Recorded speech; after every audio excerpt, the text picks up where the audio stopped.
Hello students, आज हम respiration के चैप्टर का ही इम्पॉर्टेंट एक पॉइंट, एक स्मॉल सा चार्ट कंप्लीट करेंगे। ये partial pressure of oxygen and CO2 at different parts of our body. बहुत ही सिंपल है ये, इसको याद करना भी। ऑक्सीजन और CO2 दे रखा है। O2 का हमको पता होना चाहिए कि एटमॉस्फेयर में O2 का परसेंटेज 21% होता है।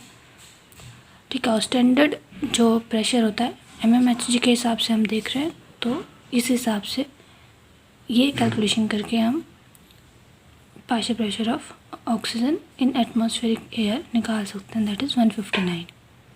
ठीक है, सेम ऐसे ही ये दोनों आपको याद रखने हैं। ठीक है, उसके बाद इजी है मामला। एटमॉस्फेरिक एयर के बाद सीधा हमारी जो ऑक्सीजन है वो कहाँ जाएगी? एल्वेलाई में जाएगी।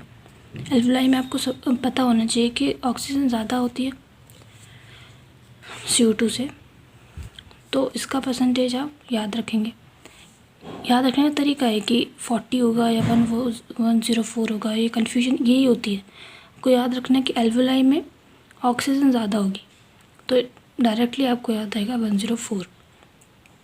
देन एल्वेलाई से सीधा जाएगी हमारी oxygen in the blood, that is oxygenated. Heart में जो ऑक्सीजन जाती है उसी की वजह से उसको ऑक्सीनेटेड ब्लड कहा जाता है। तो वहाँ से हम थोड़ा कम कर देंगे 104 से, दैट इज़ 95। ओके, उसके बाद का टिश्यूज़ में जाती है, उससे थोड़ा कम कर देंगे, दैट इज़ 40। और टिश्यूज़ से होते हुए भी डीऑक्सीनेटेड ब्लड हमको मिलेगा क्योंकि CO2 रिलीज़ होगी। एज यू ऑल नो, तो डबल सर्कुलेशन थोड़ा आपको पता होगा। तो डीऑक्सीनेटेड ब्लड में भी वही कंसंट्रेशन रहने वाली है 40। तो आपको ये याद रखना होगा, O2 में सबसे हाई होगी पहले 159, देन एल्वेलाई में 104, देन ऑक्सीनेटेड ब्लड में 95 एंड देन 40। सेम ऐसे CO2 का याद रखेंगे हम। CO2 में भी सबसे पहले बहुत ही कम होगी 0.3 एटमॉस्फेरिक एयर में। उसके बाद एल्वेलाई में इंक्रीज़ होगी 40। एल्वेलाई के बाद हम सीधा देखेंगे इसको ऑक्सीनेटेड ब्लड में। ऑक्सीजन ब्लड में भी सेम रहेगी 40। देन ऑक्सीनेटेड ब्लड के बाद हम जाएंगे टिश्यू पर। टिश्यू पर ये एकदम से इंक्रीज़ होगी क्योंकि टिश्यू में ही CO2 हमारी रिलीज़ होती है। Then 45 and deoxygenated blood also 45। तो क्या रखना है यहाँ पे CO2 के लिए?